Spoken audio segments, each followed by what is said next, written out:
اور ماشاءاللہ سے رمضان الکریم کا وہ مبارک مہینہ ہے جس میں قرآن مجید نازل ہوا، تو یہ کوشش کرنی چاہیے قرآن مجید کی تلاوت بھی کرنی چاہیے تاکہ ہمارے دل اور روح میں ایک برکت پیدا ہو، ایک نور پیدا ہو، اور اللہ پاک ہمارے گناہوں کو مٹا دے اور پاک صاف کر دے اس مبارک مہینے میں۔ اور کیا بھروسہ،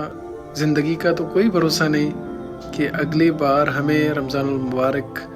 دیکھنا نصیب ہو یا نہ ہو، کیونکہ ہمارے یہاں بہت سارے ایسے بزرگ ہیں، لوگ ہیں جو کم عمری میں فوت ہو جاتے ہیں، کچھ جوانی میں فوت ہوتے ہیں، کچھ بڑھاپے میں فوت ہو جاتے ہیں۔ جس طرح ان کی زندگی کا کوئی بھروسہ نہیں تھا، تو ہماری بھی کوئی گارنٹی نہیں لی گئی ہے۔ تو کوشش کریں اس رمضان کو غنیمت جانیں، اس میں جتنی بھی اعمال ہو، نیکیاں ہوں، کرنا ہے۔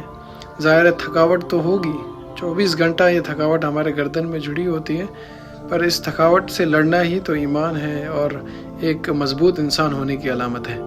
تو امید ہے آپ ان اعمال کو